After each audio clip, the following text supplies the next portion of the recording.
चलिए अपवर्तन का 6वां क्लास पढ़ते हैं। इसमें मैं आपको क्रांतिक कोण क्या होता है उसके बारे में बताऊंगा और उससे संबंधित जो न्यूमेरिकल्स पूछे जाते हैं एग्जाम में वो चीज़ मैं आपको आज बताऊंगा, ठीक ना। तो क्रांतिक कोण बताया जाएगा और साथ ही साथ refraction, total internal refraction of light, जिसे आप बोलते हो प्रकाश का पूर्ण आंतरिक परावर्तन, ठीक ना। ये बातें डिस्कस किया जाएगा। तो थोड़ा देखते हैं पहले अपवर्तन संबंधित जो बातें हैं जिससे आप क्रांतिक कोण को समझ पाओगे, ठीक ना। जैसे देखिए ये कोई एक सरफेस है, ठीक ना। एक अपवर्तक पृष्ठ यहाँ पर है। ये जो पृष्ठ है एक ऐसा पृष्ठ है, अपवर्तक पृष्ठ है, ठीक ना। अपवर्तक पृष्ठ है। इस अपवर्तक पृष्ठ पर यहाँ पर मान लीजिए ये वाली रेज इंसिडेंट की गई है, आपतित की गई है। जिस बिंदु पर आपतित हुआ उसका नाम आपतन बिंदु हुआ। यहाँ से आप एक अभिलंब खींच दीजिए आपतन बिंदु से जो गुजरेगा लंब रेखा जो अपवर्तक पृष्ठ के लंब हो और आपतन बिंदु से गुजर रहा वही अभिलंब होगा। तो यन डैश अभिलंब हो गया, ठीक ना। ये वाला कोण जान रहे हो आप, आपतन कोण है। आई से डिनोट करोगे तो दूसरे माध्यम प्रकाश किरण जाएगा तो जान रहे हो डिपेंड करता है कहाँ से वो कहाँ को जा रहा है। सपोज कर लीजिए आप ये सघन माध्यम है और ये क्या है, विरल माध्यम है, ठीक ना। प्रकाश का पूर्णांतरिक परावर्तन हो या सघन कोण जो होता है, इन दोनों कॉन्सेप्ट के लिए आपको ये समझना पड़ेगा कि प्रकाश किरण को हमेशा सघन माध्यम से विरल माध्यम को ही जाना होगा, ठीक ना। जब प्रकाश किरण सघन माध्यम से विरल माध्यम को जाएगी तभी ये परिघटना होती है। देख रहे हो यहाँ पर जब है तो जब सघन से वो विरल में जाएगा तो जानते हो किरण क्या होगा, अभिलंब से दूर हटेगा। अभिलंब का दूर मतलब सीधा यहाँ आना चाहिए, ठीक ना, पर इसे थोड़ा ही दूर हटते हुए ऐसे निकल जाएगा। जो अपवर्तित किरण होगी उसका गमन पथ जो होगा कुछ इस प्रकार से हो जाएगा। मतलब ए भी आपतित किरण है और बी सी क्या हो गई, अपवर्तित किरण। ये हो गया आपका अपवर्तन कोण आर, ठीक ना। अब आप ये देखिए एक्सपेरिमेंटली ये चीज देखा गया है कि जैसे जैसे हम आई का वैल्यू इंक्रीज करते जाते हैं, मतलब जो आई है आपतन कोण जो कि सघन माध्यम में बना हुआ है, जैसे जैसे इसके आप आपतन कोण के मान को बढ़ाते जाते हो। सपोज करिए अभी ये वैल्यू 30 डिग्री है, ठीक ना। हम इसका वैल्यू यहाँ से 30 से बढ़ा करके मान लीजिए हम यहाँ पर लाए, इसका वैल्यू मैंने कर दिया 40 डिग्री। तो देख रहे हैं जैसे आपतन कोण बढ़ करके ये हुआ, जो ये था अब तक आप मान लीजिए कोण था 60 डिग्री का बन रहा था, अब ये बढ़ करके यहाँ कुछ हो गया 75 हो गया, ऐसे कुछ हो गया। इसका मान जैसे जैसे बढ़ा रहे हैं वैसे वैसे इसका मान बढ़ता जा रहा है, ठीक ना। जैसे जैसे आपतन कोण का मान बढ़ाया जा रहा है, मतलब आई जो आपतन कोण है ये जैसे जैसे क्या हो रहा है, इंक्रीज हो रहा है, आगे बढ़ रहा है। साथ ही साथ अपवर्तन कोण भी क्या हो रहा है, बढ़ता जा रहा है। मतलब कि आई जो है आर के भी समानुपाती चल रहा है, आई जो है आर के क्या चल रहा है, समानुपाती चल रहा है। तो एक चीज ऐसा देखा गया जैसे जैसे आप इसको बढ़ा रहे हो, आपतन कोण का मान बढ़ा रहे हो, अपवर्तन कोण का मान साथ साथ बढ़ता जा रहा है। तो एक कंडीशन ऐसी आती है कि जो अपवर्तन कोण होता है ये बढ़ते बढ़ते जो अपवर्तक पृष्ठ होता है उसी को स्पर्श करता हुआ सीधा निकल जाता है यहाँ पर। मतलब कि ये एंगल देख रहे हो बढ़ते बढ़ते कितना हो जाएगा, टोटल इतना बन जाएगा, मतलब कि 90 डिग्री हो जाएगा, ठीक ना। ये 90 डिग्री हो जाएगा। एक स्थिति ऐसी है जैसे जैसे आपतन कोण का मान बढ़ाते जाओगे अपवर्तन कोण का मान धीरे धीरे बढ़ता जाता है। तो एक स्थिति ऐसी आती है कि जो आपतन कोण होता है उसका मान बढ़कर कितना हो जाता है, अपवर्तन कोण जो होता है उसका मान बढ़कर कितना हो जाता है, 90 डिग्री हो जाता है। जिस आपतन कोण पर ये कंडीशन बनी हुई है, मतलब कि अपवर्तन कोण 90 डिग्री प्राप्त हुआ है, उसी आपतन कोण का नाम जो होता है उसी का नाम क्या होता है, क्रांतिक कोण होता है। उसी को आप क्या बोलते हो, क्रांतिक कोण बोलते हैं, ठीक है ना। क्रिटिकल एंगल बोला जाता है, यही कहलाता है क्या, क्रिटिकल एंगल, ठीक है ना। यही कंडीशन होगा क्रिटिकल एंगल का। तो परिभाषा आप यही बताओगे कि सघन माध्यम में बना हुआ वह विशेष आपतन कोण जिसके लिए विरल माध्यम में जो बना हुआ अपवर्तन कोण होता है उसका मान 90 डिग्री होता है। अर्थात जो अपवर्तित किरण होती है वो अपवर्तक पृष्ठ को, जो अपवर्तक पृष्ठ होता है उसी के टेंजेंशियली, मतलब उसी के पैरेलल वो निकल जाती है, ठीक है ना। उस विशेष आपतन कोण का नाम ही होता है क्या, क्रांतिक कोण। और क्रांतिक कोण कहाँ बनेगा, सदैव कहाँ बनेगा, वो सघन माध्यम बनेगा, ठीक ना। क्रांतिक कोण के लिए क्या जरूरी है, प्रकाश किरण को सघन से विरल माध्यम में जाना एक आवश्यक शर्त होगा, ठीक ना। अगर ये कंडीशन होगी तभी ऐसा हो पाएगा। ठीक, अब देखते हैं अगर इससे थोड़ा ज्यादा हो जाए, जैसे जैसे आपतन कोण का मान आप बढ़ाते जाओ तो थोड़ा उसी बात को और आप समझिए। अब यहाँ पर जब इसका मान बढ़ता जाएगा, मान लीजिए क्रांतिक कोण बन गया, क्रांतिक कोण से ज्यादा, ये 90 पर हो गया। अब एंगल हम आपतन कोण का मान और ज्यादा बढ़ा दिए, क्रांतिक कोण से ज्यादा कर दिए। जैसे ही क्रांतिक कोण के मान से आप उसका मान ज्यादा करोगे आपतन कोण का मान, तो ये जो रेज यहाँ तक जा रही थी वो पहले ही माध्यम में निकल जाएगी। मतलब ऐसे सीधा यहाँ से आ रहा था ऐसे गया, और बढ़ाते और बढ़ा और बढ़ाते और बढ़ा, तो एक मान लीजिए क्रांतिक कोण पर आया, क्रांतिक कोण को आप IC से दर्शाओगे तो आई से जब दर्शाते हैं आपतन कोण, सी का मतलब क्रिटिकल, तो क्रिटिकल एंगल हो गया वो चीज, ठीक ना, आपतन कोण हो गया।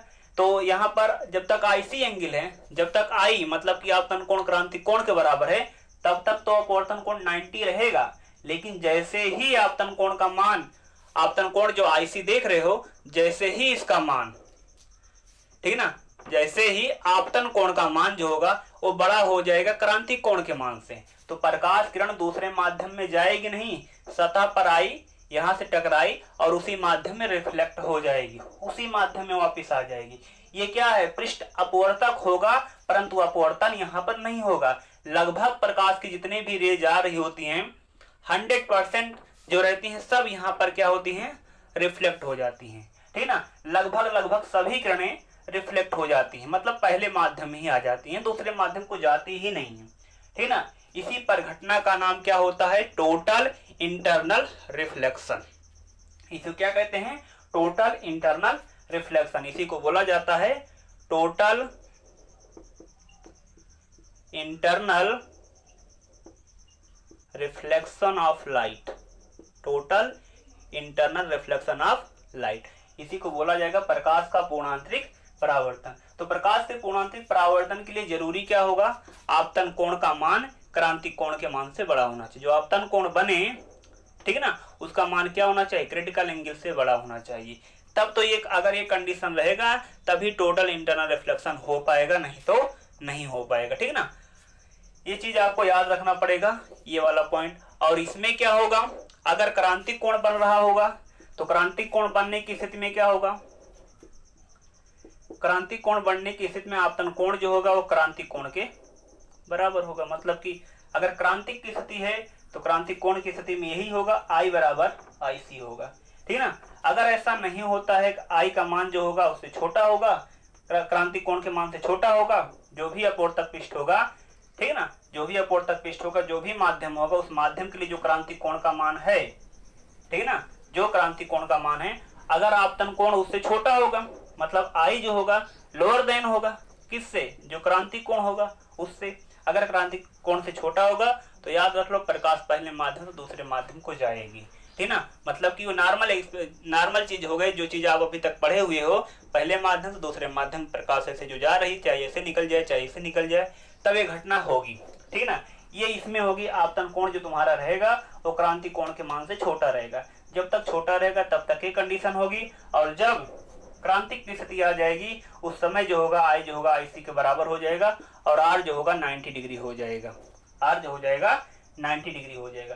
क्रांतिक कोण के स्थिति में बात पता होना चाहिए, R हमेशा, अपवर्तन कोण हमेशा क्या बनेगा, 90 डिग्री बनेगा। और टोटल इंटरनल रिफ्लेक्शन के केस में ये होगा, I हमेशा क्या होगा, ग्रेटर देन IC होगा, ठीक ना। एक कंडीशन ये समझ ली। दूसरा केस इसमें ये भी होता है कि प्रकाश को सघन से विरल में भी जाना होता है, प्रकाश किरण को सघन माध्यम से विरल माध्यम में जाना होता है, और आपतन कोण का मान क्रांतिक कोण के मान से बड़ा होता है। अगर ये दोनों केसेज होते हैं तो क्या होता है, टोटल इंटरनल रिफ्लेक्शन होता है। इस पर चर्चा इसके बाद किया जाए, क्रांतिक कोण के बाद किया जाएगा। तो अभी मैं क्रांतिक कोण बता रहा हूँ, इस पर संबंधित जो न्यूमेरिकल्स हैं ये सॉल्व करवा रहा हूँ। इसके बाद मैं ये इस पर आऊंगा, ठीक ना, total internal reflection of light पर आया जाएगा, ठीक ना। तो इस पर अभी इस चीज को और हम समझ लेते हैं, इस पर इसका जो फार्मूला आएगा उसको समझ लेते हैं। तो एक फिगर में देखिए, अब इसी बात को मैं फिर बता रहा हूँ, फार्मूला इसका डेराइव्ड हो जाए, जिस पर आपको न्यूमेरिकल सॉल्व करने को मिलेंगे। देखिए, जैसे एक अपवर्तक के पृष्ठ हो गया, एक अपवर्तक पृष्ठ ये हो गया, सीधा इसको आप बनाओगे एकदम, एक अपवर्तक पृष्ठ हो गया। इस अपवर्तक पृष्ठ पर एक रेज जो है इंसिडेंट हो गई, ये वाली रेज इंसिडेंट हो गई। याद रखना है प्रकाश को सघन से विरल में जाना है, तो इधर माध्यम हो गया सघन का, इधर हो गया विरल का। इसे बोलते हैं डेंसर मीडियम। हाँ, इसे आप बोलोगे डेंसर मीडियम, और ये हो जाएगा रेरर मीडियम, ठीक ना, रेरर मीडियम। सघन माध्यम का मतलब जिसके द्रव्य कण जो होंगे थोड़ा पास पास होंगे, ठीक है ना, मॉलिक्यूल्स के बीच में इंटरमॉलिक्यूलर स्पेस बहुत कम होगा, वो माध्यम जो होगा सघन होगा। और जो दूसरा माध्यम होगा जिसके द्रव्य कण थोड़ा दूर दूर होंगे, उसके तुलना में वो क्या कहलाएगा, विरल माध्यम। सघन और विरल माध्यम की कोई परिभाषा नहीं है, ये एक सापेक्ष चीज है, ठीक ना। सापेक्ष मतलब किसी के रिस्पेक्ट में इसको डिफाइंड किया जाएगा, ठीक ना। जैसे अगर आप ये कभी नहीं बोलोगे कि ये कांच जो है सघन माध्यम है, कांच जो है सघन माध्यम है, ठीक ना, आप ऐसा कभी नहीं कह सकते हो। ये दोनों हो सकता है। ये इसका जो रूप बन सकता है, इसे एक केस में विरल भी कहा जा सकता है, एक केस में इसको सघन भी कहा जा सकता है। ये डिपेंड करता है इसके साथ जिसके रिस्पेक्ट में इसको डिफाइंड किया जा रहा है, उसके साथ वाला कैसा है। जैसे मान लीजिए इसके साथ वाला मान लीजिए जल है, और उसके साथ वाला एक हीरा यहाँ पर लिख दिया गया, डायमंड लिख दिया गया। अब देखिए जो हीरा होता है उसके द्रव्य कण और पास पास होते हैं, ठीक है ना, इसके द्रव्य कण और पास पास होंगे।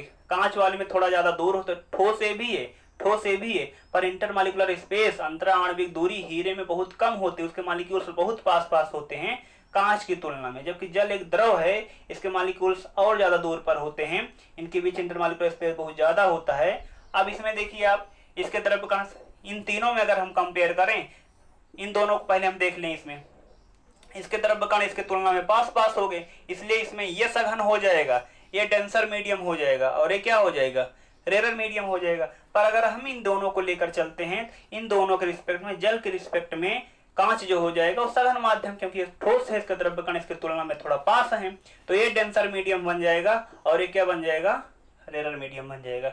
तो देख रहे हो यही कांच जो है पहले केस में सघन हो गया है, विरल हो गया है, दूसरे वाले केस में सघन हो गया है। तो सघन और विरल जो होते हैं ये दो रिलेटिव और मतलब शब्द हैं, ठीक ना, इनको किसी के रिस्पेक्ट में ही डिफाइंड किया जाएगा, ठीक। अब यहाँ पर जो सघन माध्यम है उसके लिए मैं इंडिकेटर मान लेता हूं 2, उसके लिए इंडिकेटर मान लेता हूं 2, और जो विरल माध्यम है उसके लिए इंडिकेटर मान लेता हूं क्या, 1 मान लेता हूं। ये इसके लिए इंडिकेटर है, आप जो चाहो मान सकते हो, ये इसके लिए इंडिकेटर मान लिया गया। अब यहाँ पर अगर क्रांतिक कोण है ये चीज, अब यहाँ पर देखिए आपतित हुआ, यहाँ पर एक आप अभिलंब खींच दोगे, ये देखिए अभिलंब हो गया एन डैश, इसे नाम दिया गया एन डैश, यह एक अभिलंब हो गया। जब इस कोण पर यह आपतित हुआ तो जान रहे हो अगर एक क्रांतिक कोण होगा, अगर एक जो एंगल बना आपतन कोण, एक क्रांतिक कोण अगर होगा मतलब कि IC होगा, तो जो अपवर्तन कोण बना होगा कितना हो जाएगा, वो 90 हो जाएगा। मतलब R का वैल्यू कितना मिल जाएगा, 90 मिल जाएगा। और प्रकाश किरण जो होगी एकदम सरफेस जो अपवर्तक पृष्ठ होगा उसी के पैरेलल सीधा निकल जाएगी, उसी के पैरेलल क्या होगी, सीधा निकल जाएगी, इस डायरेक्शन में वो निकल जाएगी, ठीक है ना। ये चीज हो गया। इसका आप रिफ्रैक्टिव इंडेक्स आप तो मान ही लिए, एक का 1 हो गया, इसका 2 हो गया, तो इसका बना सकते हो N2 रिफ्रैक्टिव इंडेक्स, इसका बना सकते हो N1, ठीक ना। अब देखिए, अब इसमें आप स्नेल का नियम लगा दीजिए, प्रॉब्लम सॉल्व हो जाएगा। इसमें अगर स्नेल का नियम लगाया जाए तो प्रॉब्लम सॉल्व हो जाएगा। तो स्नेल का नियम क्या कहता है, आप लोग ये पढ़े होंगे स्नेल का नियम। स्नेल के नियम में बताया गया है 1N2 equal to sine I upon sine R, ये फार्मूला पढ़े हो। इसको आप ऐसा याद कर सकते हो 1N2, या इसको ऐसा याद कर लो N2 by N1 equal to sine I upon sine R, या ऐसा समझिए क्रॉस मल्टीप्लाई करा दें तो N2 साइन R बराबर N1 साइन I। याद ये रखना इसमें कि I के साथ जहां पर I वाला कोण है वहां का जो माध्यम उसका अपवर्तनांक एक तरफ कर लो, उनका गुणनफल जो आएगा वो चीज, और जो दूसरा माध्यम होगा जहां पर अपवर्तन कोण होगा, जिस माध्यम बना होगा वो अपवर्तन कोण कीजिए गुणे क्या, उस माध्यम का अपवर्तनांक। बस यही इतना काम इसमें करना होगा, चाहे आप इस फॉर्मेट को याद कर लो चाहे इस फॉर्मेट याद कर लो, ठीक है ना। इसी के बेसिस पर देखिए मैं यहाँ पर इसका डेरिवेशन कर रहा हूँ। जब इसी बेसिस पर आप इसका डेरिवेशन करोगे तो देखो क्या होगा। यहाँ पर क्रांतिक कोण, यहाँ सघन माध्यम बना हुआ है तो इसका आप अपवर्तनांक क्या मान लिए हो N2, और यहाँ पर जो बना हुआ कोण है उसकी इनका गुणनफल बराबर दूसरे माध्यम में आप जाइए, दूसरे माध्यम का अपवर्तनांक क्या है N1, दूसरे माध्यम में जो कोण बना हुआ अपवर्तन कोण 90 डिग्री हो गया। तो यहाँ पर क्या आ गया, n2 sign IC equal to क्या आएगा, n1 साइन 90 वैल्यू कितना होता है, 1 होता है। तो यहाँ से क्या आएगा, sine IC equal to n1 by n2, n1 by n2। n1 क्या है, n1 आप बताओगे, n1 जो है विरल माध्यम का अपवर्तनांक है, ठीक ना, और n2 क्या है, सघन माध्यम का अपवर्तनांक है। तो ये विरल माध्यम का अपवर्तनांक है, ये सघन माध्यम का अपवर्तनांक है। तो इसको आप ऐसा भी लिख सकते हो और ये भी कह सकते हो, क्योंकि पता है आपको कि विरल माध्यम का अपवर्तनांक जो होता है वह सघन माध्यम के अपवर्तनांक से हमेशा कम होता है। क्यों, क्योंकि अपवर्तनांक की परिभाषा आप पढ़े हो C/V। जो अपवर्तनांक होता है वो चाल के व्युत्क्रमानुपाती होता है। विरल माध्यम में चाल ज्यादा होती इसलिए अपवर्तनांक कम होता है, और जो सघन माध्यम होता है उसमें चाल कम होती इसलिए अपवर्तनांक ज्यादा होता है। इस बात को मैं ऐसा भी बताया था आप लोग को कि जो माध्यम जितना ज्यादा सघन होगा उसका अपवर्तनांक उतना ज्यादा होगा। तो ये माध्यम सघन है तो इसका अपवर्तनांक ज्यादा होगा, ये विरल है जिसका अपवर्तनांक कम होगा। इसका मतलब ये हुआ, ये लोअर वैल्यू है, ये हायर वैल्यू है। लोअर बाई हायर मतलब ग्रेड लोअर देन 1। ये कम है, कम बटे ज्यादा करो तो मान 1 से हमेशा कम आएगा। इसका मतलब इसका जो रिजल्ट आने वाला है वह 1 से कम आने वाला है, ठीक ना। जब 1 से कम आने वाला है तो इसका मतलब जो क्रांतिक कोण मिलेगा वह 1 से छोटा मिलेगा, ठीक ना। जो क्रांतिक कोण आएगा तुम्हारा, क्रांतिक कोण की जो आएगा उसका जो मान होगा 1 से छोटा आएगा, ठीक ना। अगर वो 1 से छोटा आया तो जो क्रांतिक कोण होगा उसका मान 90 से छोटा आएगा, क्योंकि साइन 90 का मान ही तो 1 होता है। अगर ये साइन 90 बन जाए, साइन 90 बन जाएगा, उस समय जो होगा आपका क्रांतिक कोण 90 डिग्री हो जाएगा। और जब ये वैल्यू 1 से छोटा आ रहा है, जब ये वैल्यू 1 से छोटा आ रहा है, इसका मतलब क्रांतिक कोण का मान जो होगा वो 90 डिग्री से छोटा हमेशा आएगा, ठीक ना। इस बात को आप लोग याद रख लो कि क्रांतिक कोण का मान जो होता है हमेशा 90 डिग्री से क्या मिलेगा, हमें लोअर वैल्यू मिलेगा।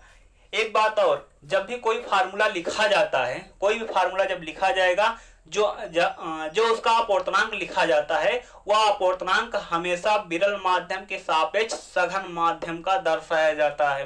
विरल माध्यम सापेक्ष हमेशा सघन माध्यम का अपवर्तनांक दर्शाया जाता है। तो थोड़ा इसको आप समझो, n1 बाई n2 जो लिखा गया, इसको अगर आप लिखोगे तो इसे आप किस प्रकार से लिख सकते हैं, इसे आप लिखोगे 2n1।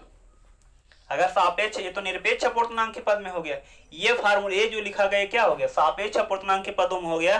तो इसको आप ऐसा भी लिख सकते हो, 2n1 भी लिख सकते हो। अब देखिए जब ये 2n1 हो गया तो यहाँ पर आप इसको ऐसा भी लिख सकते हो ना, साइन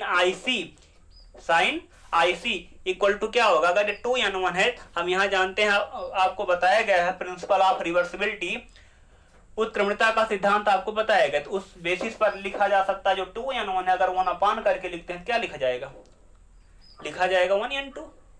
यहाँ पर लिख सकते हो आप 1n2, ठीक ना। अब ये क्या बना, विरल माध्यम के सापेक्ष सघन माध्यम का अपवर्तनांक। क्यों, क्योंकि विरल माध्यम का इंडिकेटर 1 है और सघन माध्यम का इंडिकेटर क्या है, 2 है। तो 1n2 क्या हो गया, विरल माध्यम सापेक्ष सघन माध्यम का अपवर्तनांक आ गया। तो ये चीज आप यहाँ से देख रहे हो कि जो विरल माध्यम के सापेक्ष सघन माध्यम का अपवर्तनांक यहाँ पर आया है, अगर उसका वैल्यू यहाँ से निकालना आप चाहते हो तो 1n2 बराबर आ जाएगा 1 अपान साइन IC, 1 अपान साइन IC। तो एक चीज अब यहाँ से आप ये बता सकते हो कि विरल माध्यम के सापेक्ष सघन माध्यम का अपवर्तनांक जो होता है वह क्या होता है, वो क्रांतिक कोण जो होती है उसकी ज्या के व्युत्क्रम के बराबर होता है, ठीक ना। विरल माध्यम के सापेक्ष सघन माध्यम का जो अपवर्तनांक होगा, विरल माध्यम के सापेक्ष सघन माध्यम का जो अपवर्तनांक होता है वह क्या होता है, जो क्रांतिक कोण होगा उस क्रांतिक कोण की ज्या मतलब साइन कि क्या चलेगा, वो व्युत्क्रम के बराबर होगा। अगर आपको पता है कि विरल माध्यम सापेक्ष सघन में, जैसे यहाँ लिखा गया ANW लिखा गया है, ANW मान लीजिए आपको लिखा गया यहाँ पर दिया गया 8/9 दिया गया है, 8/9 दिया गया ANW मतलब y के सापेक्ष जल का अपवर्तनांक, ये सापेक्ष अपवर्तनांक है, 8/9 दिया गया है, ठीक ना। अगर ये 8/9 दिया गया है, आपसे पूछा जा रहा हो इन दोनों के लिए क्रांतिक कोण का मान कितना होगा। जब इनके लिए आप क्रांतिक कोण का मान लिखोगे तो आपको पता है कि विरल माध्यम के सापेक्ष सघन माध्यम का जो अपवर्तनांक होता है वह क्या होता है, 1 अपान साइन IC होता है, क्रांतिक कोण की ज्या के व्युत्क्रम के बराबर होता है। इसको यहाँ कर लेंगे, इसको यहाँ भेज लेंगे, तब ये वैल्यू आप देखो क्या मिलेगा, sine I C equal to आ जाएगा, जब रिवर्स हो जाएगा 9/8 आ जाएगा। और यहाँ से आई सी निकालोगे, ये साइन यहाँ से यहाँ पहुँच जाएगा तो साइन इनवर्स हो जाएगा और 9/8 आ जाएगा, ठीक ना, 9/8 आ जाएगा, ठीक ना। तो आई सी का वैल्यू कितना आ गया, साइन इनवर्स 9/8। ये एक एग्जाम्पल लिया गया, ठीक ना। तो आई सी बराबर साइन इनवर्स 9/8, ये इसका वैल्यू मिल जाएगा आपको, ठीक ना।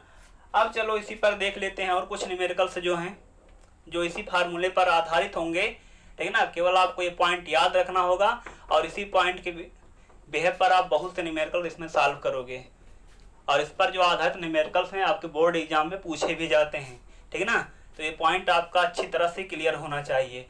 अब देखिए एक एक करके मैं न्यूमेरिकल बता रहा हूँ, जो आप लोग ग्रुप में भेजे हो उन्हीं न्यूमेरिकल को मैं यहाँ सॉल्व कर देता हूँ, ठीक ना। तो देख लेते हैं जो न्यूमेरिकल्स आप लोग पूछे हो वो मैं बता रहा हूँ आप लोग को।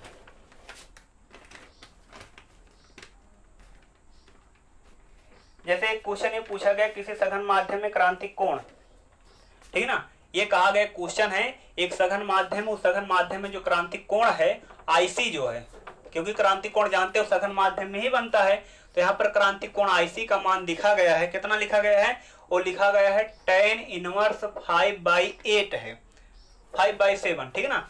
क्रांतिक कोण का मान क्या है, tan इनवर्स 5/7 है, ये लिखा गया है सघन माध्यम।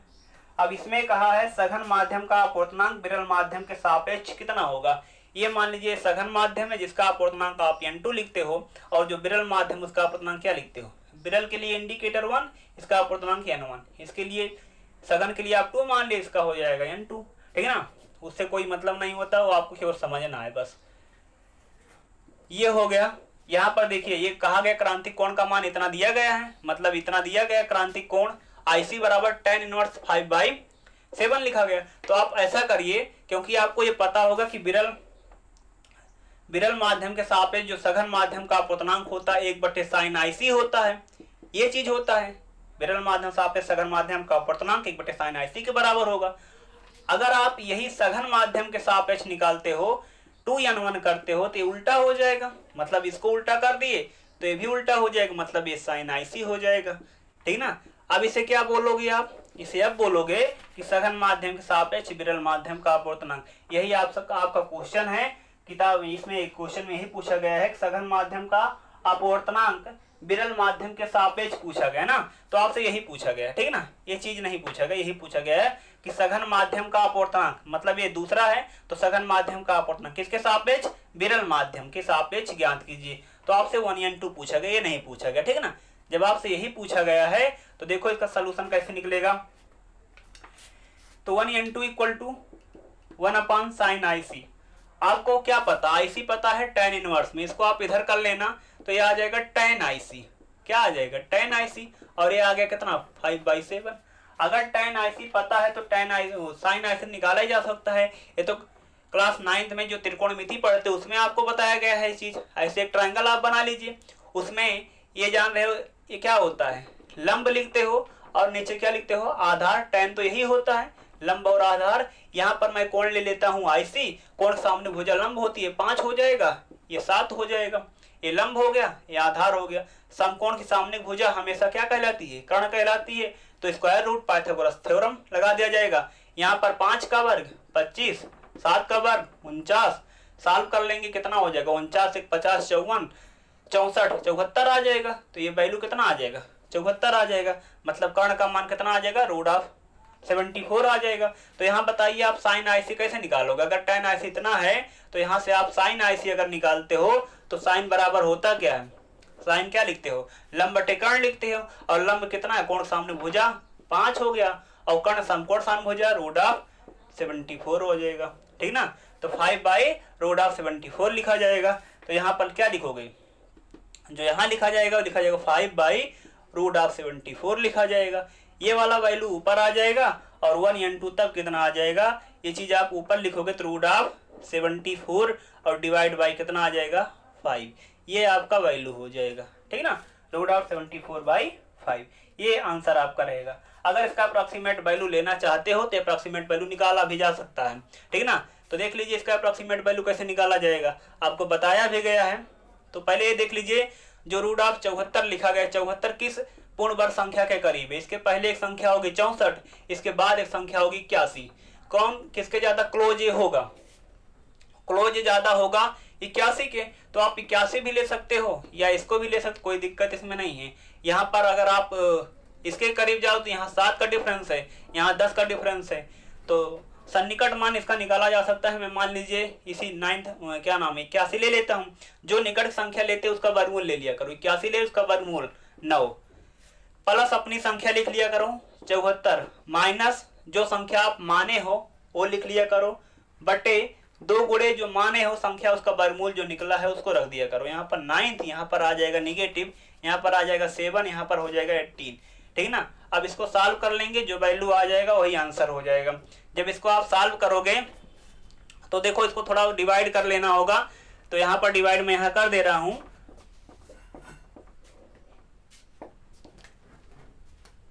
लगभग आप 0.4 घटा सकते हो, ये जो चीज होगा इसको आप लगभग 0.4 घटा सकते हो। इसका जो अप्रॉक्सीमेटली वैल्यू आएगा वो 8.6 आएगा, आप कर लेना, यही लगभग वैल्यू इसका आएगा, ठीक ना। तो यहाँ पर ये जो लिखा जाएगा 8.6, इसको आप यहाँ लिख सकते हो इसके स्थान पर, और उसको डिवाइड किया जाएगा 5 से, ठीक ना। जब 5 से डिवाइड करोगे जो रिजल्ट आएगा वो 1/2 का वैल्यू आ जाएगा। इतना काम आप लोग इसमें कर सकते हो, ठीक ना। चलो देखते हैं इसी क्रम में दूसरा न्यूमेरिकल क्या होगा। ये पहला हो गया, आपका क्वेश्चन सॉल्व कर दिया गया है। पहले में ही बताया कि क्रांति कोण इतना दिया गया है और आपसे पूछा जा रहा है कि सघन माध्यम का अपवर्तनांक विरल माध्यम के सापेक्ष, ठीक ना।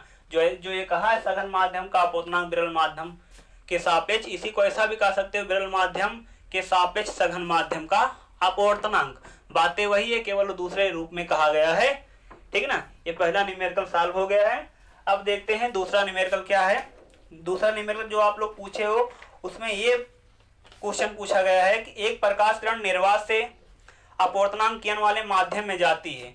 कहां से आ रही है? निर्वात से, वैक्यूम से, ठीक ना। वैक्यूम जो है वहां से वो कहां आ रही है? वैक्यूम से आ रही है, किसी मीडियम में आ रही है। जिस मीडियम में आ रही है उसका रिफ्रैक्टिव इंडेक्स है वो n है। और वैक्यूम के लिए क्या लिखोगे? रिफ्रैक्टिव इंडेक्स 1 लिखा जाएगा। क्यों? क्योंकि रिफ्रैक्टिव इंडेक्स तो यही पढ़े हो, C/V, और जब वैक्यूम में है तो C तो उसी के बेसिस पर बताया गया, परिभाषा ही इसका, इसलिए यहाँ V का मान तो C ही लिखा जाएगा और दोनों कैंसिल होकर के 1, तो आप उसके लिए आप 1 लिख लीजिए, 1 लिखोगे। अब देखो यहाँ पर कहा गया अपवर्तन कोण कहा गया है। अपवर्तन कोण आपतन कोण का आधा है। अपवर्तन कोण जो R है वो आपतन कोण मतलब I का क्या है? आधा है, ठीक ना। आपतन कोण का क्या है? आधा है, मतलब अपवर्तन कोण जो है, अपवर्तन कोण R आपतन कोण का क्या है? आधा है।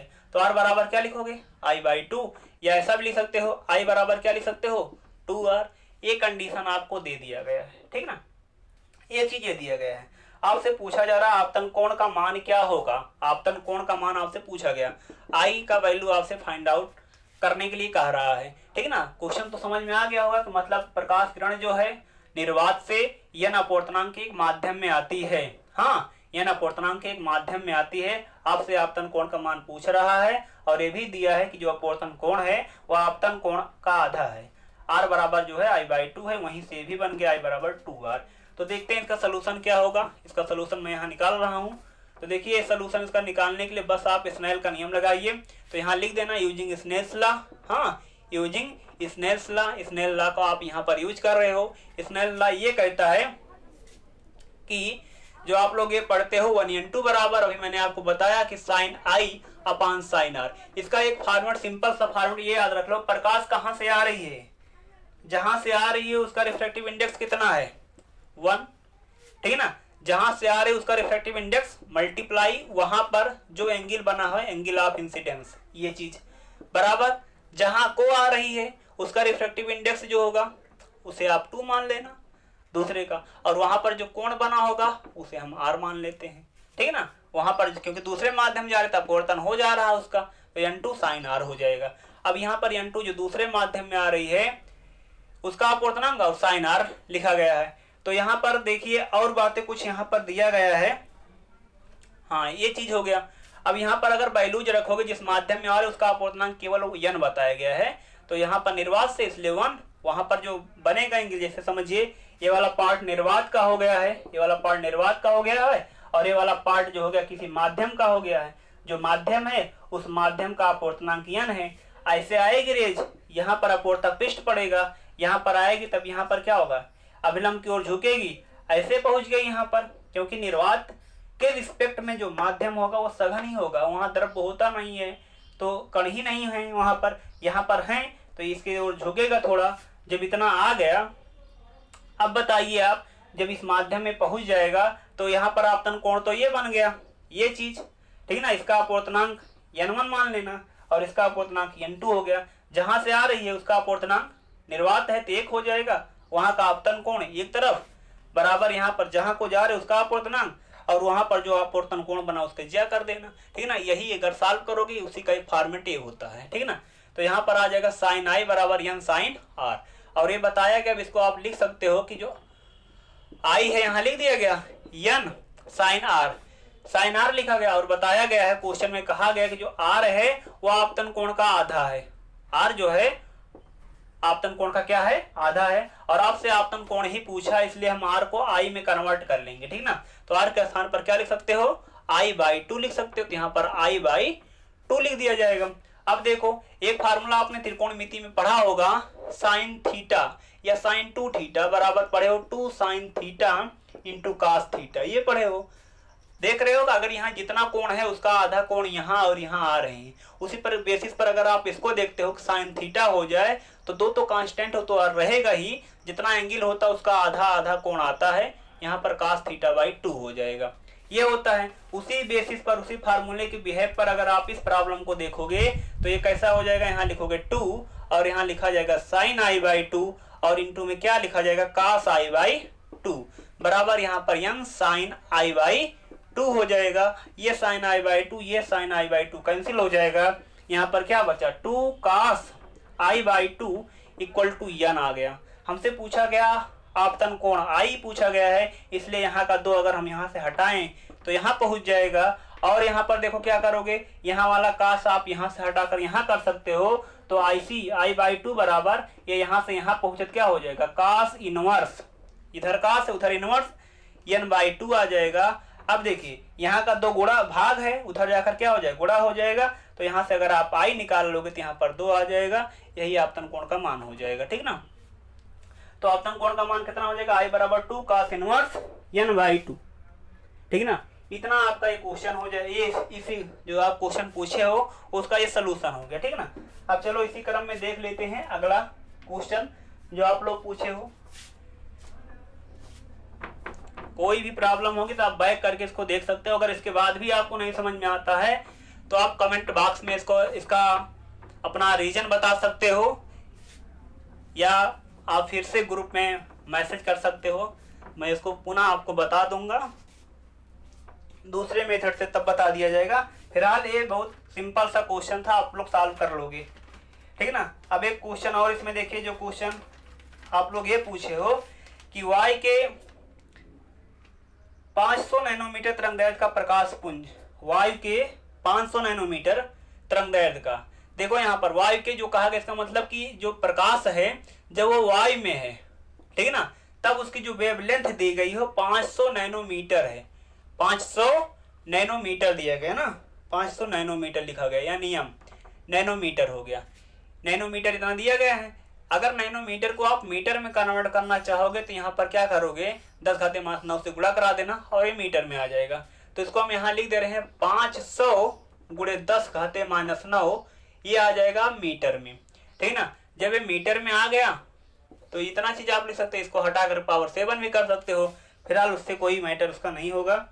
अब देखिए तरंगदैर्घ्य ये जो है 1.5 अपवर्तनांक वाले किसी माध्यम में प्रवेश करती है, किसी प्लेट में प्रवेश करती है, ठीक है ना।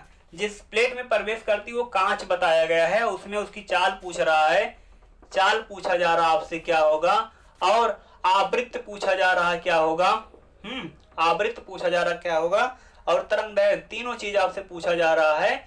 जब उस माध्यम में प्रवेश करेगी तो इन तीनों चीज के वैल्यूज क्या हो जाएंगे, ये आप पूछ रहा है, ठीक ना। तो एक एक करके देखते हैं।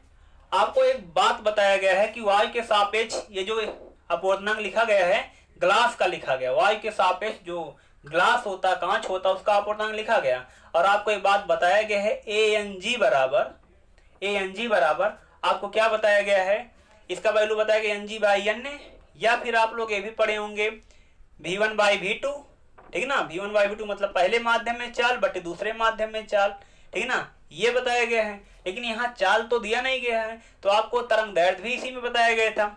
एक फार्मूला अगर पता हो तो 1N2 बराबर लिखा गया था N2/N1 बराबर V1/V2, यहाँ पर बराबर V1/V2 बराबर λ1/λ2। ये फार्मूला आपको बताया गया जब स्नेल का नियम बताया जा रहा था, और जब वो अपवर्तनांक हम बताए थे तब इस चीज मैंने डिस्कस किया था वहां पर। तो ANG का मतलब होगा VA/V2 पहला, ठीक ना, पहला वाला बटे दूसरा वाला। देखो यहीं से, तो यहाँ से आप इसको लिख सकते हो, पर हमें चाल तो पहले हमें तरंगदैर्ध्य दिया गया, उसी के बेसिस पर हम पहले तरंगदैर्ध्य निकाल लें फिर चाल निकालते हैं। तो जब आप इसको निकालोगे तो देखिए यहाँ पर क्या लिखा जाएगा, यहाँ पर लिखेंगे λA। अब जिस माध्यम में आ रहा वहां पर पहुंचने पर उसका तरंगदैर्ध्य क्या हो जाएगा, क्योंकि आपको बताया गया है अपवर्तन जब होता है तरंगदैर्ध्य चाल सब बदल जाती हैं, ठीक ना। तो हम ये फार्मूला लगा करके पहले सॉल्व कर लेते हैं। तो बस ANG का मतलब यही हो जाएगा, ANG का मतलब हो जाएगा λA/λg। तो हमसे पूछा क्या जा रहा है, λg पूछा जा रहा है।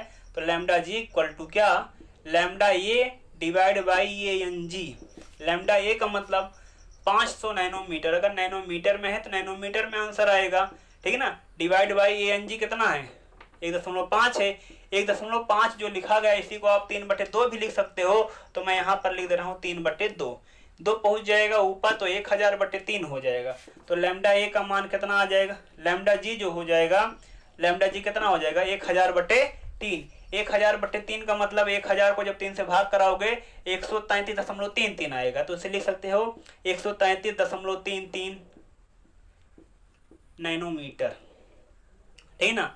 लगभग 133 लिखोगे नैनोमीटर, ये उसका क्या हो जाएगा, λg हो जाएगा, ठीक ना। जो ग्लास है उसमें उसका वैल्यू हो जाएगा, ठीक ना, तरंगदैर्ध्य हो गया।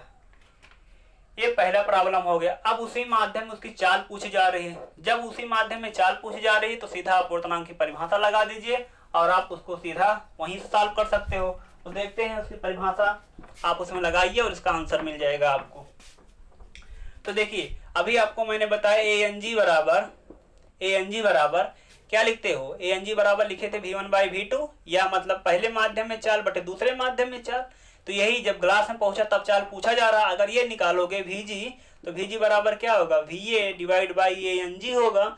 VA क्या है, speed of light in air, इसका मतलब क्या, speed of light in air. और जानते हो वो कितना होता है, 3.0 × 10⁸ मीटर पर सेकंड ही होता है। जो वैक्यूम में होता है वही एयर में भी लगभग होता है, तो वही वैल्यू लिखा जाएगा। इसका मान कितना है, 1 यहाँ पर क्या 1.5, 1.5 का मतलब 3/2, और ये इससे कैंसिल होगा, 2 यहाँ पहुंच जाएगा, और तब VG का वैल्यू आपको मिल जाएगा कितना, 2.0 × 10⁸ मीटर पर सेकंड, ठीक ना।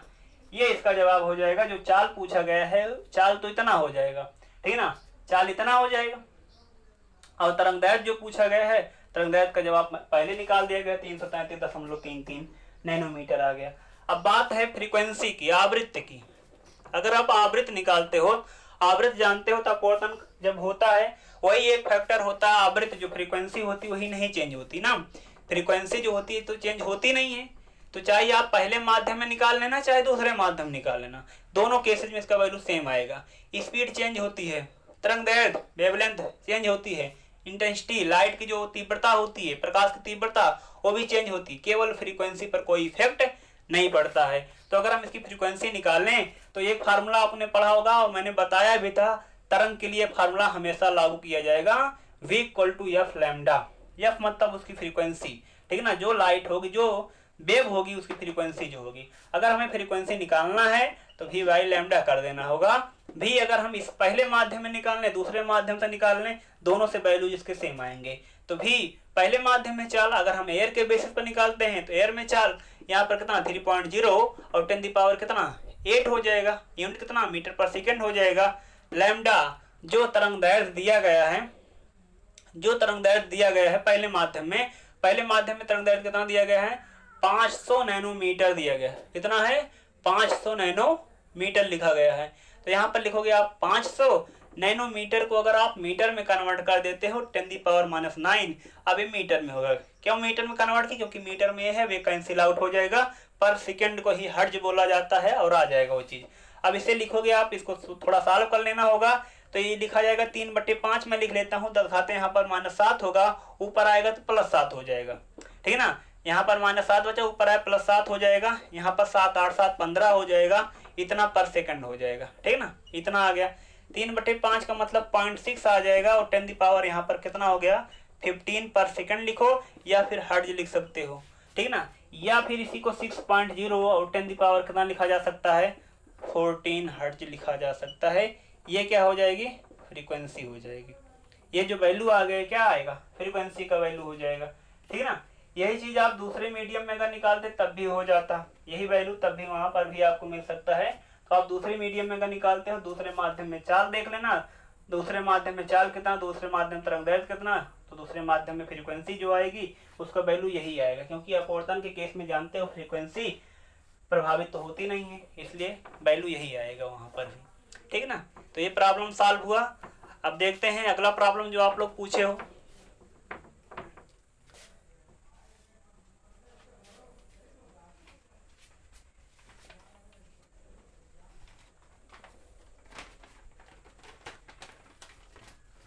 एक क्वेश्चन ये पूछा गया है, वायु के सापेक्ष कांच और जल के अपवर्तनांक। वायु के सापेक्ष किसका किसका अपवर्तनांक दिया गया है, कांच का ANG ये दिया गया है। वायु के सापेक्ष कांच और जल के अपवर्तनांक क्रमशः 3/2 और कितना जल का अपवर्तनांक जो है 4/3 है। ये दो वैल्यूज आपको दिया गया है। कहा जा रहा है कांच से जल पर आपतित प्रकाश किरणें के लिए क्रांति कोण का मान ज्ञात कीजिए। मतलब जो क्रांति कोण बन रहा है वो क्रांति कोण किसमें बन रहा है, ऐसा नहीं क्रांति कोण वायु और जल के लिए है, ऐसे 3 लेयर हैं। एक लेयर ये हो गया है, एक लेयर ये हो गया, एक लेयर ये हो गया है। तो इधर से एयर है, ठीक है ना, एयर है। अब एयर के बाद यहाँ पर जो आएगा, यहाँ पर मान लीजिए पहला मीडियम जो हो गया एयर का हो गया, दूसरा जो हो गया ग्लास का हो गया, और तीसरा जो हो गया वाटर का दे दिया गया। फिर इसके बाद जो यहाँ पर बच रहा है वो सब एयर है, ठीक ना। ऐसा कुछ मीडियम दिया गया है, ठीक ना। जब इस प्रकार से दिया गया है तो, और इसी वायु के सापेक्ष इसका भी इसका भी सबका जानते हो वायु के सापेक्ष अपवर्तनांक लिखा जाता है। नॉर्मली जो दिया जाता है क्वेश्चन में वही रहता है, ठीक ना। अगर ऐसा नहीं रहता तो बताया जाता है क्या होता है, ठीक ना। तो हमें इसके लिए नहीं निकालना है, इसके लिए या फिर इसके लिए नहीं निकालना। इन दोनों सरफेस में हमें देखना होगा कि क्रांति कोण कितना बनेगा अगर प्रकाश ग्लास से कहां पर जा रही हो, वाटर में जा रही, क्योंकि जानते हो क्रांति कोण बनेगा कब, जब प्रकाश सघन से विरल में जाएगी। ग्लास सघन होगा, वाटर क्या होगा विरल होगा। तो यहाँ पर यहाँ से प्रकाश यहाँ को जा रही है, तो जब यहाँ से यहाँ को जा रही है तो अब बताओ अगर क्रांति कोण आपको निकालना है तो क्रांति कोण में क्या बताया गया। क्रांति कोण में अभी आपने पढ़ा कि विरल माध्यम के सापेक्ष सघन माध्यम का अपवर्तनांक मतलब कि WNG हो जाएगा कि नहीं, इन दोनों के लिए क्रांति कोण। ये विरल माध्यम है, सघन माध्यम, तो विरल माध्यम सापेक्ष सघन माध्यम का अपवर्तनांक, इन दोनों सरफेस के लिए जो क्रांति कोण बन रहा होगा उसकी ज्या के व्युत्क्रम के बराबर कर देना। तो WNG बराबर 1/sin IC हो जाएगा। जो आप फार्मूला पढ़े हो 1n2 बराबर वही चीज मैं यहाँ कर दिया हूँ। 1 और 2 जो हाँ इंडिकेटर हैं वो अब यहाँ पर पर्टिकुलर इंडिकेटर लिया गया, वाटर के लिए W और ग्लास के लिए क्या लिखा गया, जो ग्लास उसके लिए क्या लिखा गया है G लिखा गया। अब थोड़ा इसको सॉल्व कर लेते हैं। तो जब हमें ANG ANW पता है तो हमें चाहिए क्या WNG चाहिए।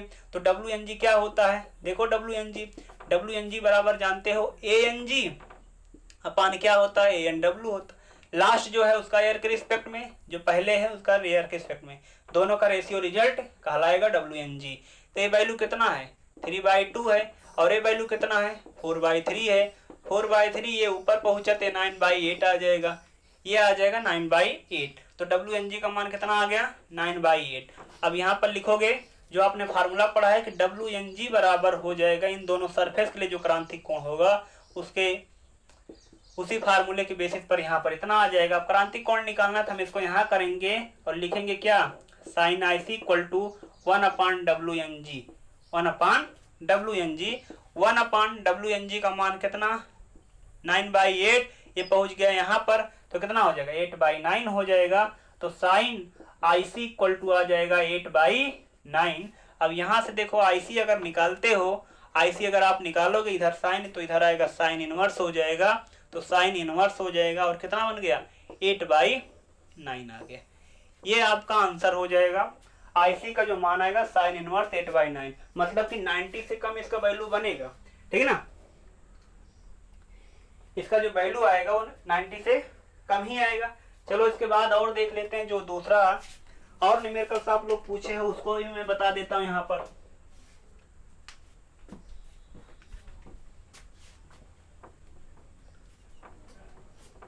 जितना न्यूमेरिकल बताया जा रहा बोर्ड एग्जाम के लिए, इससे अलग न्यूमेरिकल आपको नहीं देखने को मिलेंगे, ठीक ना।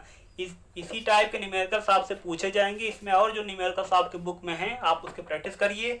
कोई भी न्यूमेरिकल्स नहीं आता है तो आप ग्रुप पर सेंड कर दीजिए, उसका जवाब आपको मिल जाएगा, ठीक ना।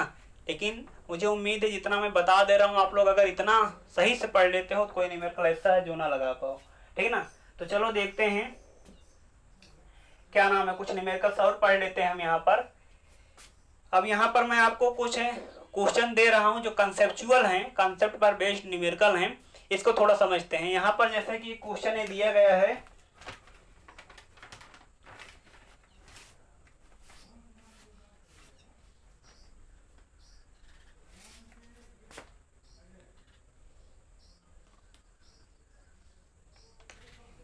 एक क्वेश्चन ये दिया गया कि एक सरफेस लिया गया है, वो सरफेस जो है ग्लास का है, ठीक ना। कांच का एक तल है, ठीक ना। ये वाला जो तल लिया गया कांच का है, कांच का एक तल लिया गया इस प्रकार से, ठीक ना। और उस कांच के इस तल पर रेज जो है इंसिडेंट की जा रही है, ऐसे प्रकाश की किरणें जो है इंसिडेंट इसी प्रकार से इस पर की जा रही है, ऐसे, ठीक ना। इस प्रकार से ग्लास का सरफेस है, ये वाला जो सरफेस आप देख रहे हो ABC, ये वाला एक ग्लास का पूरा सरफेस यहाँ से यहाँ तक इस प्रकार से इस पर रेज इंसिडेंट किया गया है। जब इस पर रेज इंसिडेंट किया गया है और बताया गया जो किरण आपतित की गई है वो कितने पर की गई है, सतह के साथ 42 डिग्री का कोण बनाते हुए वो इंसिडेंट हुई है।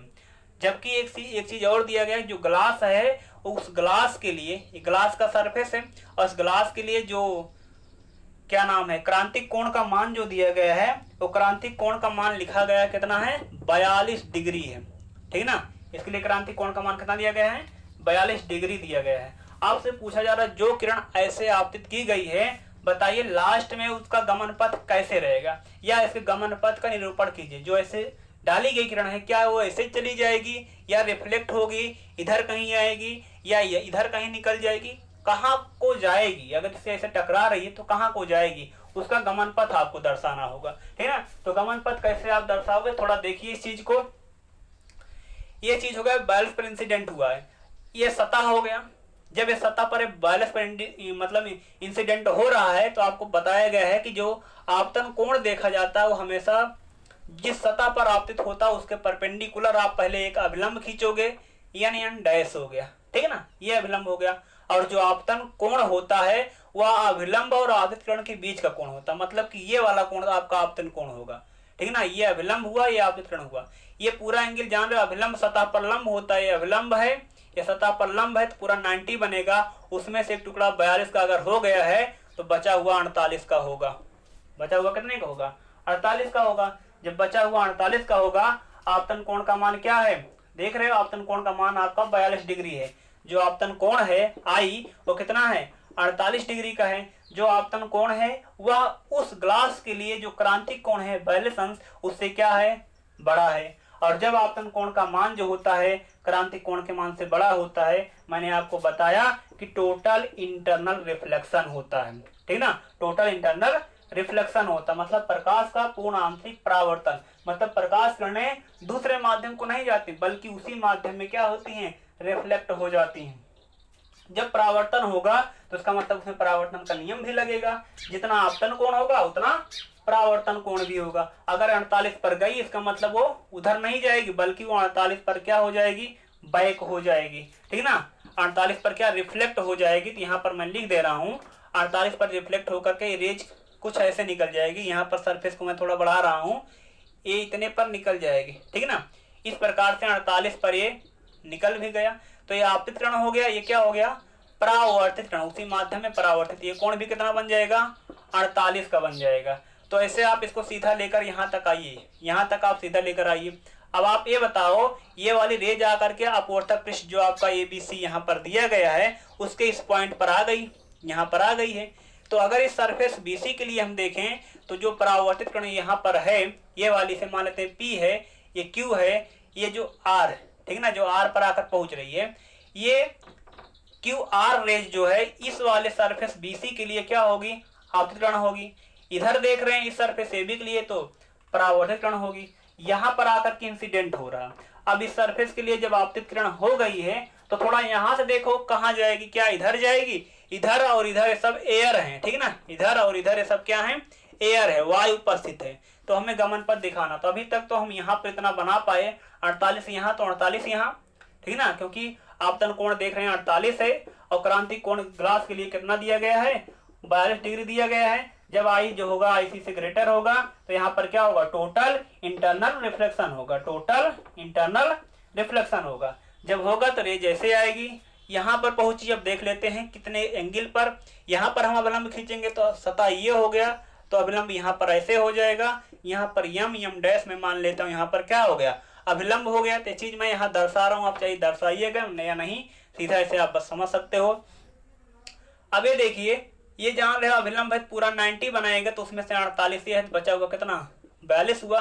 ये और ये कितने पर दिखाए गए हैं, 90 पर दिखाए गए, फिगर में ही था, मैंने नहीं लिखा था, ये फिगर में दिया गया है 90 डिग्री है। तो अगर ये 42 है, ये 90 हो गए, तीनों का योग 180 अंश होता है, इसलिए ये भी कितना बन जाएगा, 48 बन जाएगा। अगर ये 48 बन गए तो कितना आया, 42 आया, ठीक ना, 42 आ गया। तो अभिलंब ये हो गया, अभिलंब ये हो गया। जब ये क्या नाम है, ये वाली लाइन आपकी क्या होगी, अभिलंब हो गई, ये वाली किरण क्या हो गई, आपतित किरण हो गया। तो आपतन कोण का मान कितना आ गया, 42 डिग्री आ गया। अब की बार जो आपतन कोण है कितना है, 42 अंश है, और ग्लास तो है ही है। जब ग्लास है क्रांति कोण कितना दिया गया, 42 तो पहले से बताया गया है। अब की बार दोनों बराबर हो गए हैं, और आप पढ़े हो कि जब भी आपतन कोण का मान क्रांति कोण के मान के बराबर होता है तो प्रकाश की जो किरणें होती हैं वो क्या करती हैं, सीधा 90 एंगल पर वो क्या होंगी, निकल जाएंगी। जब 90 के एंगल पर निकलेंगी तो क्या होगा, आपतन कोण तो आपको 42 मिल गया, जो अपवर्तन कोण होगा, जो अपवर्तन कोण होगा वो क्या होगा, 90 डिग्री होगा। तो अभिलंब के साथ देखना होता है, तो अभिलंब के साथ अगर देखना होता है तो यही तो बनेगा, यही तो बनेगा 90 डिग्री, यहाँ पर बन जाएगा अपवर्तन कोण। अपवर्तन कोण का मान कितना आ जाएगा, 90 डिग्री आ जाएगा, और रेज कहाँ चली जाएगी, ऐसे सीधे निकल जाएगी। तो यहाँ पर अपवर्तन कोण आपका 90 डिग्री मिल जाएगा, और रेज यहाँ पर पड़ेगी तो सीधे से चली जाएगी, ठीक है ना। ये आपका हो जाएगा इसका जवाब, ठीक है ना। इसमें जो गमन पथ बनेगा वह इसी प्रकार से बनेगा, ठीक है ना। तो यहाँ से यहाँ आएगी, इसके बाद यहाँ चली जाएगी, ठीक है ना। ये इसका जवाब हो जाएगा। गमन पथ आपको इसे खींचना होगा, P से Q, यहाँ से P से Q जाएगा, Q से यहाँ पर पहुँचाओगे R पर, R से सीधा इस प्रकार से निकल जाएगा। क्योंकि यहाँ पर देख रहे हो आपतन कोण क्रांति कोण के मान के बराबर है, तो क्या होगा, क्रांति कोण बन रहा है। क्रांति कोण की स्थिति में क्या होता है, अपवर्तन कोण 90 डिग्री होता है। अपवर्तन कोण का कैसे देखा जाएगा, आपतित किरण क्या नाम है, अभिलंब, और अपवर्तित किरण के मध्य का कोण ही अपवर्तन कोण होता है, वो कितना बन जाएगा, 90 डिग्री हो जाएगा। तो किरण यहाँ पर ऐसे आएगी तभी तो 90 बन पाएगा, अगर उधर भेज दोगे तब तो 90 नहीं बनेगा, ठीक ना। इसलिए रेज इस प्रकार से निकल जाएगी।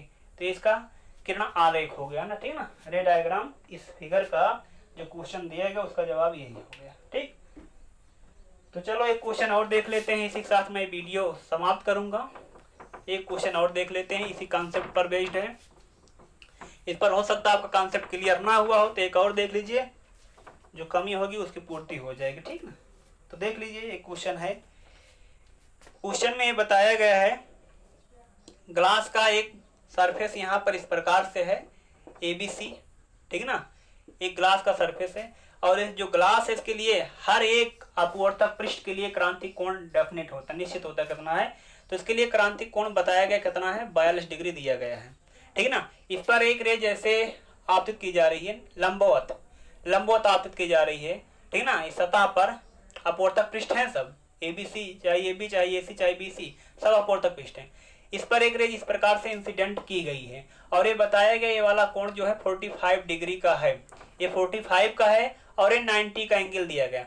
आपसे पूछा जा रहा है जो किरण यहाँ पर इंसिडेंट किया गया है इसका गमन पथ कैसे होगा, किस प्रकार से इसका गमन पथ होगा, जैसे पहले क्वेश्चन में था उसी प्रकार से इसका गमन पथ आपसे पूछा जा रहा है। अगर गमन पथ आप दर्शाओगे तो किस प्रकार से आप दर्शाओगे, थोड़ा इसको देखिएगा ध्यान से। पहले तो आप ये समझ जाओ कि अपवर्तक पृष्ठ ऐसे है, उस पर रेज ऐसे लंबवत आ रही। अगर किसी पृष्ठ पर रेज लंबवत आती है तो माध्यम चेंज होने पर, इतना ग्लास का माध्यम है, माध्यम चेंज होने पर भी वो सीधे चली जाती है क्योंकि वो लंबवत आ रही है। इस केस में आपतन कोण भी 0 होता है, अपवर्तन कोण भी 0 होता है। जब भी आपतन कोण अपवर्तन कोण 0 होते हैं तो माध्यम चेंज होने पर प्रकाश किरणें अपने मार्ग से विचलित नहीं होती है। सब पहले वीडियो मैंने आपको बता दिया है, ठीक ना। तो यहाँ पर देखिए, यहाँ पर रेज आई और यहाँ से आकर के इस पर पहुंच जाएंगे, दूसरे वाले सरफेस सीधा निकल जाएंगे, ठीक ना। ये पहला माध्यम हो गया, यहाँ पर ग्लास में आ गई हैं। जब ग्लास में पहुंच गई तो यहाँ पर आकर टकराई, अब एक दूसरे सरफेस पर पहुंच चुकी हैं। तो जब लंबवत आ रहे हैं तो इसका मतलब यहाँ भी 90 बन जाएगा।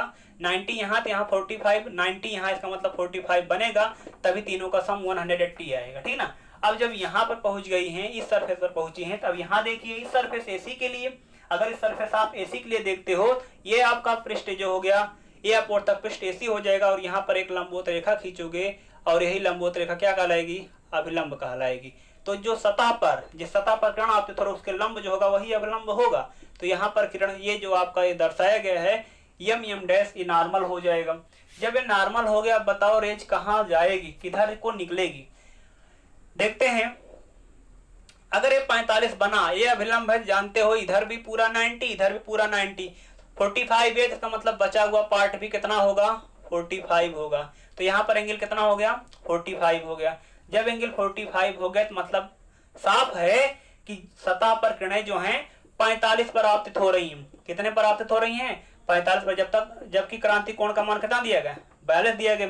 यहाँ पर देख रहे हो I ग्रेटर क्या है, IC है। जब I ग्रेटर IC होता क्या होगा, टोटल इंटरनल रिफ्लेक्शन होगा, प्रकाश का पूर्णांतरिक परावर्तन होगा। मतलब किरणें दूसरे माध्यम को नहीं जाएंगी बल्कि उसी माध्यम में क्या होंगी, परावर्तित हो जाएंगी। अब जब परावर्तित हो जाएंगे तो आपको बताया गया है कि जितना आपतन कोण होता है उतने परावर्तन कोण होता है, परावर्तन का एक नियम है, ठीक ना।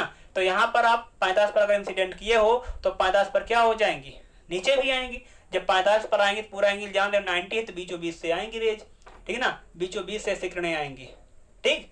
जब बीचों बीच से आएंगे तो ऐसे आप समझ जाओ ये 90, ये 45, बचा हुआ कितना 45, ऐसे यहाँ पर आ रहे हैं। पूरा कितना एंगल बना हुआ, 90 का बना हुआ है। और यहाँ से जब इस प्रकार से आप खींच लोगे, इस प्रकार से इसका आधा कर दोगे तो रेज ऐसे कुछ आएगी। और जब रेज इस प्रकार से कुछ आएगी तो यहाँ पर ये वाला कोण जो तुम्हारा बनेगा कितना बन जाएगा, 45 बन जाएगा। क्योंकि जितना आपतन कोण उतने परावर्तन कोण, पूरा 90 था, पूरा 90 था। अगर ये 45 बना इसका मतलब बचा कितना, 45 बचा। अगर 45 90 हो गए तो कितना होगा, 90 होगा। मतलब कि जो सतह BC है उसके लंबवत किरणें उस पर आपतित हो रही हैं। और जब किसी सतह के लंबवत किरणें उस पर आपतित होती हैं तो क्या होता है, परावर्तन होता है। क्या ना, अपवर्तन जब भी होता है तब भी आपतन कोण अपवर्तन कोण 0 होते हैं और प्रकाश किरणें जो होती हैं सीधे निकल जाती है। इसका गमन पथ कुछ इसी प्रकार से होगा, यहाँ से जाएंगी ऐसे आएंगी। आपने ऐसा डाला, ऐसा नहीं कि रेज यहाँ कहीं जाएगी। ये इस बात पर डिपेंड करेगा कि कौन बड़ा। अगर I ग्रेटर IC है तो देख रहे हो कहानी कुछ ऐसी बदल जाती है, ठीक है ना। तो आप इस बात को याद रखना, इस प्रकार का रे डायग्राम जो होता है बनता है। अगर आपसे पूछा जाएगा तो इसके जवाब आप दे सकते हो, ठीक है ना। एक क्वेश्चन मैं इसी पर और लिख दे रहा हूं, आप लोग उसको कर लीजिएगा। अगर नहीं आएगा तो फिर बताना। क्वेश्चन कुछ ये है कि इसी प्रकार से क्वेश्चन है जैसे इसके पहले वाला था। ये कोण 30 डिग्री दिया गया है, ये 90 डिग्री दिया गया है। यहाँ पर एक रेज लंबवत आपतित की जा रही है, लंबवत आपतित की जा रही है और आपसे इसका गमन पथ पूछा गया है। तो आप इस क्वेश्चन को सॉल्व कर लेना, इसका गमन पथ बताना, ठीक है ना। आप व्हाट्सएप ग्रुप पर इस क्वेश्चन को सॉल्व करके भेज देना, फिर मैं देख लूंगा क्या बनाए हो आप लोग और क्या इसका होगा, ठीक ना। यहाँ 30 है, यहाँ 90 अगर हो गए तो इसका मतलब 60 हो जाएगा। उसी बेस पर आप बनाना, यहाँ पर ले आकर के पूरा रे डायग्राम खींच लेना, ठीक है ना। चलो फिर मिलते हैं अगले वीडियो में। इसके आगे की चीज कल, उसके बाद मैं आपको बताऊंगा टोटल इंटरनल रिफ्लेक्शन, प्रकाश का जो पूर्णांतरिक परावर्तन होता है उस पर डिस्कशन किया जाएगा और उसका प्रयोग कहाँ कहाँ किया जाता है, एंडोग्राफी में कैसे होता है, जो नेटवर्क आदान प्रदान किया जाता है एक स्थान दूसरे स्थान तक, जिससे प्रकाश सिग्नल एक स्थान दूसरे स्थान तक भेजा जाता है, कैसे उस चीज को भेजा जाता है, ऑप्टिकल फिलामेंट क्या होता है, प्रकाशित तंतु क्या होता है, वो सभी चीज़ डिस्कशन जो होगा अगले क्लास में मैं करूँगा, ठीक ना।